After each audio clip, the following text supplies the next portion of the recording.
You know what we're about to do? What are we about to do? Here we go. Sissy bro. Gotta go and we gotta do the Whippy show. Yeah. Secret show, not Whippy show. Sorry. It's so nice to see you. Hello, everyone. It is April. I am back. We are back from a 2-week-long tour with Ses Carny all across the U.S. And by all across the U.S., I mean most of the U.S. And by most of the U.S., I mean east of the Mississippi. We had one show in St. Louis. We dipped our toe over the Mississippi line. But otherwise, all east of the Mississippi. Hit a bunch of places we have not performed before. We just passed into New York State, upstate New York. Or as I like to say, where dreams go to die. I love you, New York. I love you, upstate New York. There is a whole bunch of nothing up here. We're headed to Buffalo. We got a 2-week tour. This is our first big secret show tour, and I'm very excited for it. And I figured we would do a little show you guys what's going on while we're on the road. Ses is driving right now. I just finished 3-4 hours of driving. Ses is gonna drive a little bit, and then I'll probably finish off with the last 2 hours. Cheers. Let's go. Whoa. We're here, opening night, 3:13 here in Buffalo, in Declare. And now it's April, we're back, we got a couple of days, so I'm gonna tell you how it went. The good, the bad, the silly, the good, the bad, and the silly. That's what you're gonna get today. Enjoy. Welcome.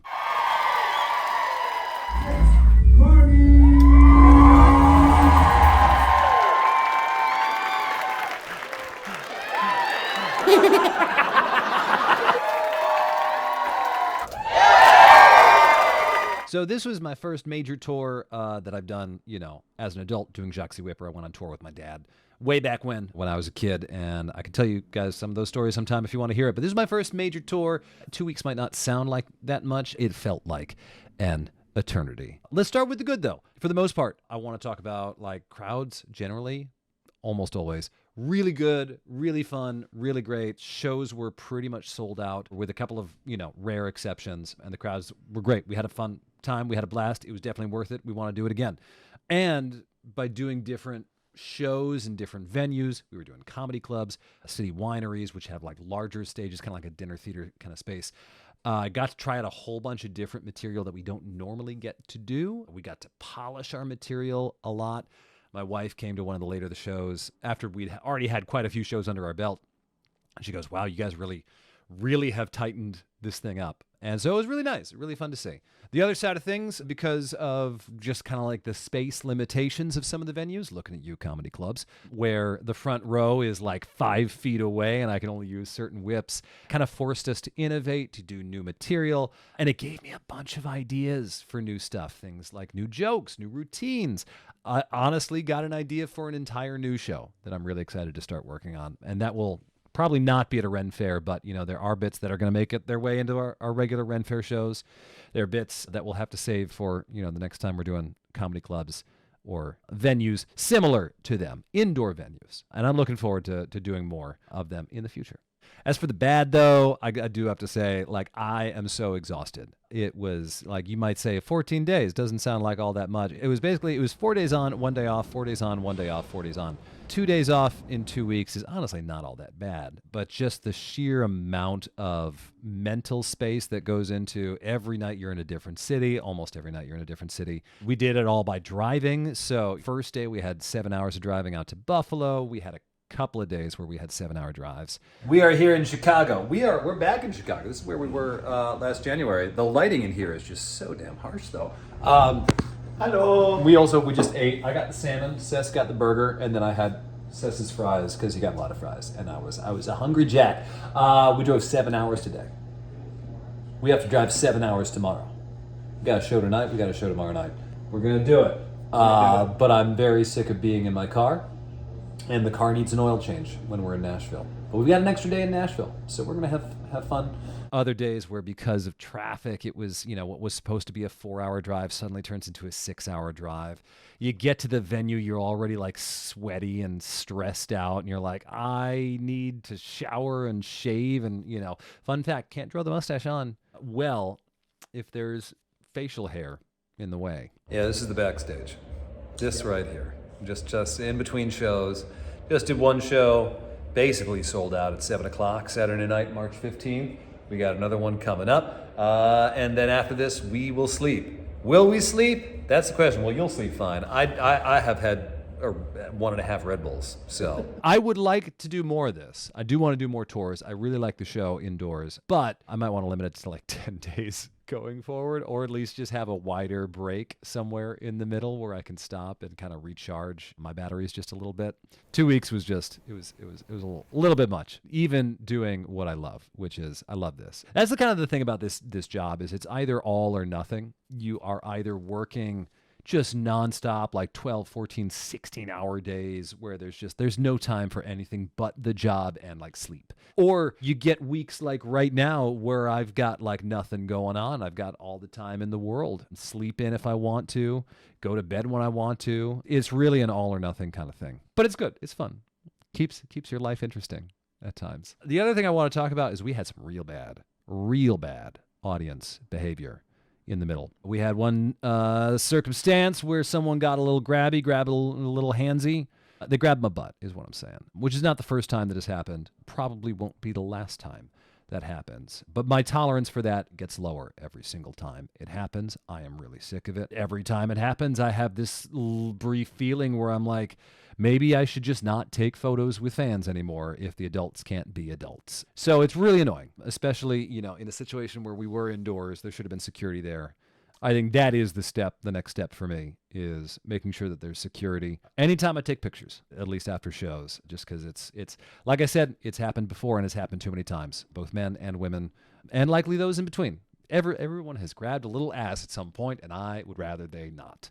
The other thing is also, I posted that on some of the other socials, and a lot of other performer friends of mine mentioned having the exact same thing happen to them. So one of the things I would like to see for me going forward is, I may not be taking photos if there's not regular security available after my show. I would encourage venues to do the same for all performers, all acts. Make sure that they can feel safe. Make sure that there's not a security risk for them going forward.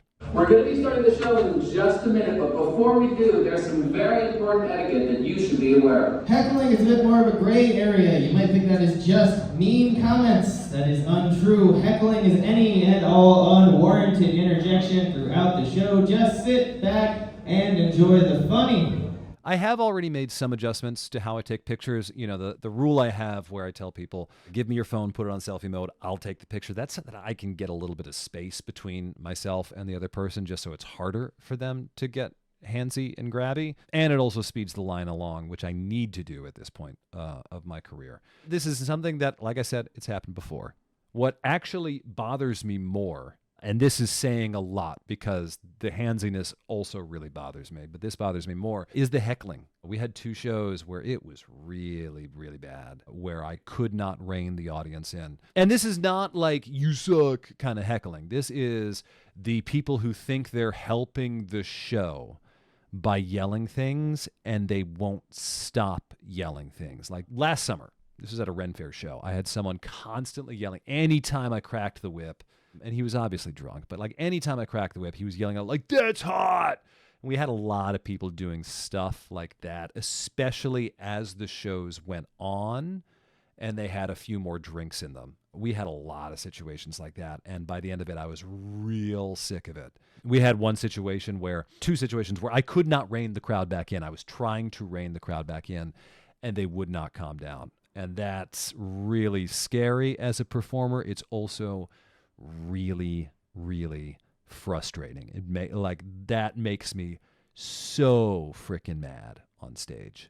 And it's frustrating because a lot of my show is designed to have call and response, where I say something, the audience says something back, or we're trying to set them up to say something. There's a part of the show where we're trying to set someone up in the audience to yell out, "Put it in your mouth." Like, we love one good heckle. One good heckle. I realize that's 2. One good heckle. Any more than that, it's just you're disrupting the show. If you say "that's hot" once and the audience laughs, good. You got your 1 laugh in. Now shut up the rest of the show. But when I can't take a breath because I'm worried that someone is going to yell something out, that's a problem. Because I spent a lot of time working on my show. Some of these routines are 15 years old. I have polished them to death. I have designed them to be funny, to be quick, to be crisp, to take up no more space than they need to space. As soon as a joke starts to not get the laughs that I want, it is gone. Your heckle that you are thinking up in the moment, not good. But one good heckle, I love it. I had a great time in Jacksonville. Someone heckled about their giant T-Rex Rex that they have down there. That's going on the internet eventually. And that came out of a good heckle. And that person didn't say anything then after that. That's a good heckle. Heckle once, never more, move on. On a final note, I'd like to end with some silliness because I don't want to end on that note because we did have a good time. All right. There's some audience behavior that needs to be corrected. The heckling has been like getting steadily worse over 6 months, and I like needed to address that. But the rest of it, we did have a great time. We're really thankful to everyone who came out. We're especially thankful to the folks who came out after I posted some videos about that. You guys were awesome. You guys were on your best behavior. Just really reinforced my love for this job and what we get to do. So thank you all. Thank you for spending your hard-earned money on coming to see me draw on a mustache and basically make like 6th grade humor for 90 minutes at a time. Oh, it's the choo-choo! We passed a sign for a Chattanooga choo-choo!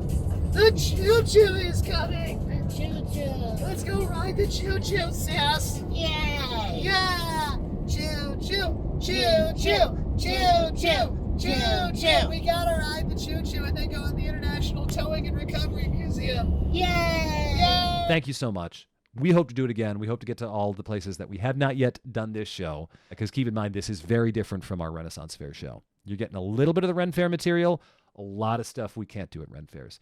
But on the silly notes, I want to take you through the 3 hashtags that we had on this tour. Basically, the inside jokes that Ses and I got. Because Ses and I had so much time together, just driving together for hours on end, talking about Dungeons and Dragons.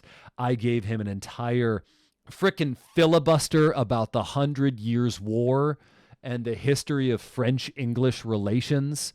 We covered it all. We did have 3 hashtags that grew out of jokes that we had. So one of them was IndeClub. Hashtag IndeClub. This whole tour, Ses and I have been joking that we are 2 old men in the club because we're doing comedy club shows.